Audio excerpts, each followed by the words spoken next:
मैंने पहली बार अपने पापा को इतना परेशान देखा था। उन्होंने आगे कहना शुरू किया, बेटा मुझे लगता है हमें कुछ बड़ा सोचना पड़ेगा। इससे पहले कि वह हमारे परिवार के साथ कुछ गलत करे, हमें उससे बचने का उपाय करना होगा। मैंने हाँ में अपना सिर हिलाकर सहमति दी। कुछ देर बाद हम कमल जी से मिलने पहुंच गए। पापा ने उन्हें सारी बात बताई। कमल जी ने ये सब सुना और कहा, ये भी हो सकता है कि हरिया को कुछ पता ही न हो, वह अपने मन से बातें बना रहा है। इस पर मेरे पापा ने कहा, नहीं कमल, ऐसा नहीं है, वह चुड़ैल हरिया के जरिए अपना संदेश हमें पहुंचा रही है। वह बहुत चालाक है। चलो एक बार उस तांत्रिक को ये सब बताते हैं, क्योंकि उसके काले धागे की वजह से ही वह हम पर हमला नहीं कर पा रही है। अगले दिन हम दोनों कमल जी के साथ उस तांत्रिक के पास पहुंच गए। पूरी बात सुनने के बाद उसने कहा, हाँ मुझे भी कुछ तो गलत लग रहा था कि इतनी आसानी से वह कैसे मुक्त हो गई। मुझे लगता है जब मैं आंखें बंद करके मंत्र का उच्चारण कर रहा था, वह उसी समय चली गई थी। तांत्रिक की बात सुनकर हम तीनों बहुत डर गए थे। हमें एहसास हो गया था कि यह तांत्रिक कुछ नहीं कर पाएगा, इसलिए हम बिना कुछ बोले वहां से बाहर आ गए। कमल जी ने कहा, अब क्या करें ज्ञानचंद जी। उनकी बात सुनकर मेरे पापा ने कहा, चलो आज ही गांव चलते हैं, वहां उन्हें गंगत आई ही है तो अब हमें कोई रास्ता दिखा सकती हैं। बस दुआ करो कि वो जिंदा हो, बहुत साल से उनकी कोई खबर नहीं मिली है। हम गाड़ी में बैठकर सीधे गांव पहुंच गए। गांव वालों से गंगत आई के बारे में पूछा तो उन्होंने बताया कि वो बीमार हैं। हम उनके घर पहुंच गए। पहले तो उन्होंने किसी को पहचाना नहीं, फिर जब पापा और कमल जी ने अपना परिचय दिया तो वो पहचान गई।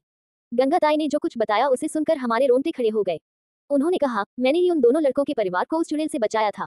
वह उस समय बहुत क्रोध में थी और उनके भी पूरे परिवार को मारना चाहती थी। ये सुनकर मेरे पापा ने ताई जी के पैर पकड़ लिए। गंगत आई, हम बड़ी उम्मीद लेकर आए हैं, हमें और हमारे परिवार को भी बचा लीजिए। सुनकर गंगत आई ने कहा, तुम भूल रहे हो मैंने क्या कहा। मैंने कहा मैंने उनके परिवार को बचाया था, बदले में चुड़ैल को उन दोनों का शिकार बनना पड़ा था। अगर तुम्हें अपने परिवार को बचाना है तो तुम दोनों को मरना पड़ेगा। तभी मैंने कहा, नहीं ये कैसे हो सकता है, छोड़ो पापा, जो होगा मिलकर सह लेंगे। मैं अपने पापा को मरने नहीं दे सकता। गंगत आई चिल्लाकर बोली, तो क्यों आए हो मेरे पास, चले जाओ यहाँ से और मरो जाकर। मेरे पापा और कमल जी ने किसी तरह उन्हें शांत किया। तब गंगत आई ने कहा, सुनो, मैं उस चुड़ैल को बुलाऊंगी, फिर तुम्हें उसे सौंपने का वचन दूंगी, बदले में तुम्हारे परिवार को छोड़ने का वचन उससे लूंगी। मंजूर है तो बोलो। कमल जी बोले, हमें मंजूर है। भाई ज्ञानचंद, हमने तो पूरी जिंदगी देख ली, जब परिवार ही नहीं रहेगा तो जीकर क्या करेंगे। अपने परिवार के लिए हमें अपने प्राण दे देने चाहिए। पापा ने भी हाँ में सिर हिलाकर उनका समर्थन किया। मैं कुछ बोल नहीं पा रहा था, लेकिन मेरा मन छटपटा रहा था। मैं अपने पापा को खोना नहीं चाहता था। 2 दिन बाद का समय निश्चित हुआ, हमें अपने अपने परिवार के साथ वहां आना था। रात के समय चुड़ैल को बुलाया जाएगा। घर पहुंचकर मैंने और पापा ने सारी बात अपनी मम्मी और आशा को बता दी। ये सुनकर उनका रो रो कर बुरा हाल हो गया। पापा उन्हें समझा रहे थे, लेकिन मेरी मम ने पहली बार अपने पापा को इतना परेशान देखा था। उन्होंने आगे कहना शुरू किया, बेटा मुझे लगता है हमें कुछ बड़ा सोचना पड़ेगा। इससे पहले कि वह हमारे परिवार के साथ कुछ गलत करे, हमें उससे बचने का उपाय करना होगा। मैंने हाँ में अपना सिर हिलाकर सहमति दी। कुछ देर बाद हम कमल जी से मिलने पहुंच गए। पापा ने उन्हें सारी बात बताई। कमल जी ने ये सब सुना और कहा, ये भी हो सकता है कि हरिया को कुछ पता ही न हो, वह अपने मन से बातें बना रहा है। इस पर मेरे पापा ने कहा, नहीं कमल, ऐसा नहीं है, वह चुड़ैल हरिया के जरिए अपना संदेश हमें पहुंचा रही है। वह बहुत चालाक है। चलो एक बार उस तांत्रिक को ये सब बताते हैं, क्योंकि उसके काले धागे की वजह से ही वह हम पर हमला नहीं कर पा रही है। अगले दिन हम दोनों कमल जी के साथ उस तांत्रिक के पास पहुंच गए।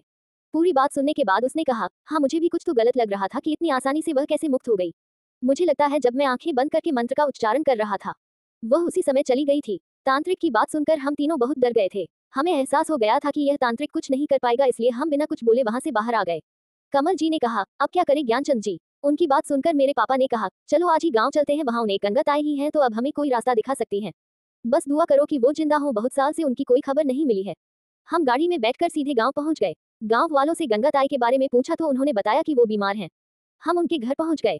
पहले तो उन्होंने किसी को पहचाना नहीं, फिर जब पापा और कमल जी ने अपना परिचय दिया तो वो पहचान गई। गंगत आई ने जो कुछ बताया उसे सुनकर हमारे रोंगटे खड़े हो गए।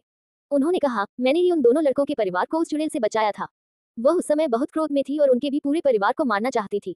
ये सुनकर मेरे पापा ने ताई जी के पैर पकड़ लिए। गंगत आई, हम बड़ी उम्मीद लेकर आए हैं, हमें और हमारे परिवार को भी बचा लीजिए। ये सुनकर गंगत आई ने कहा, तुम भूल रहे हो मैंने क्या कहा। मैंने कहा मैंने उनके परिवार को बचाया था, बदले में चुड़ैल को उन दोनों का शिकार बनना पड़ा था। अगर तुम्हें अपने परिवार को बचाना है तो तुम दोनों को मरना पड़ेगा। तभी मैंने कहा, नहीं ये कैसे हो सकता है, छोड़ो पापा, जो होगा मिलकर सह लेंगे। मैं अपने पापा को मरने नहीं दे सकता। गंगत आई चिल्लाकर बोली, तो क्यों आए हो मेरे पास, चले जाओ यहाँ से और मरो जाकर। मेरे पापा और कमल जी ने किसी तरह उन्हें शांत किया। तब गंगत आई ने कहा, सुनो, मैं उस चुड़ैल को बुलाऊंगी, फिर तुम्हें उसे सौंपने का वचन दूंगी, बदले में तुम्हारे परिवार को छोड़ने का वचन उससे लूंगी। मंजूर है तो बोलो। कमल जी बोले, हमें मंजूर है। भाई ज्ञानचंद, हमने तो पूरी जिंदगी देख ली, जब परिवार ही नहीं रहेगा तो जीकर क्या करेंगे। अपने परिवार के लिए हमें अपने प्राण दे देने चाहिए। पापा ने भी हाँ में सिर हिलाकर उनका समर्थन किया। मैं कुछ बोल नहीं पा रहा था, लेकिन मेरा मन छटपटा रहा था। मैं अपने पापा को खोना नहीं चाहता था। 2 दिन बाद का समय निश्चित हुआ, हमें अपने अपने परिवार के साथ वहां आना था। रात के समय चुड़ैल को बुलाया जाएगा। घर पहुंचकर मैंने और पापा ने सारी बात अपनी मम्मी और आशा को बता दी। ये सुनकर उनका रो रो कर बुरा हाल हो गया।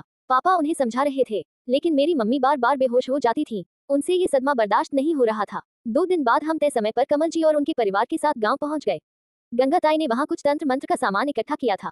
कुछ देर बाद उन्होंने कुछ मंत्र बोलने शुरू किए। कुछ ही देर में हमें एहसास हो गया कि कोई शक्ति हमारे आसपास भटक रही है। गंगाताई ने उसे ललकार कर कहा कि उन्हें परेशान कर रही है। इन्होंने तो तुझे नहीं मारा, तेरा बदला पूरा हो गया है, छोड़ दे इनको। उस परछाई ने हंसते हुए कहा, तू इन्हें नहीं बचा पाएगी, मैं इन सबको मार दूंगी। गंगाताई बोली, इनके परिवार को छोड़ दे, बदले में मैं इन दोनों को तुझे सौंप दूंगी। परछाई बोली, ठीक है, मैंने तेरी बात मान ली, इन्हें मेरे हवाले कर दे। गंगाताई ने कहा, जाओ तुम दोनों उस खेत में चले जाओ, मैं इससे ज्यादा कुछ नहीं कर सकती। मुझे बहुत गुस्सा आ रहा था, मैंने चिल्लाते हुए कहा, हिम्मत है तो मुझे मार के दिखा, इन बुजुर्गों पर क्या अपनी शक्ति दिखा रही है। गंगाताई ने कहा, ज्ञानचंद रोक अपने बेटे को, नहीं तो ये भी जान से जाएगा। इसे पता नहीं वो कितनी शक्तिशाली है। मेरे पापा मेरे पास आए और अपने हाथ से मेरा मुंह बंद कर दिया और बोले, इसे माफ कर दे, ये बच्चा है, मैं मरने के लिए तैयार हूँ। फिर मेरे पापा ने कहा, बेटा सबका ध्यान रखना, मेरे तेरा साथ यहीं तक था, अब मेरे जाने का समय आ गया है। मैंने आज तक कभी हिम्मत नहीं हारी, तू भी हिम्मत से काम लेना। ये सब देखकर मेरी माँ बेहोश हो गई। मेरी पत्नी आशा रो रही थी और माँ को संभाल रही थी। कुछ ही देर में कमल जी मेरे पापा को साथ लेकर उस खेत में चले गए। कुछ देर वो हमें दिखाई दिए और फिर आंखों से ओझल हो गए। उनके जाते ही उनका परिवार और हम सब रोने लगे। गंगाताई ने कहा, तुम लोगों के कारण ही उन्होंने कुर्बानी दी है, अब तुम यही सुबह तक इंतजार करो, सुबह ही हम खेत में जाएंगे। हम वहीं बैठकर सुबह होने का इंतजार करते रहे। सुबह होते ही मैं और कमल जी का बेटा दोनों दौड़कर खेत में पहुंच गए। तब तक गांव वाले भी इकट्ठे हो गए थे। वहां जाकर देखा कि मेरे पिता और कमल जी दोनों की लाशें पड़ी थी। उनके शरीर पर कई जगह घावों के निशान थे, जिनसे खून निकलकर जमीन पर पड़ा पड़ा सूख सा गया था। ये सब देखकर हमारा दिल बैठ गया। गांव वालों की मदद से हम दोनों को गंगाताई के घर के आंगन में ले आए। चुड़ैल का बदला पूरा हो गया था। वही गांव में दोनों का अंतिम संस्कार करे हम सब वापस आ गए। पिताजी के जाने के कुछ दिन बाद ही मेरी माँ ने भी प्राण त्याग दिए। ये सदमा वो बर्दाश्त नहीं कर पाई। आज कई सालों बाद भी मैं ये सब सोचकर सिहर जाता हूँ। आज भी मेरा मन करता है कि उस चुड़ैल से बदला लूं, लेकिन ये सब शायद हमारे वश में नहीं है।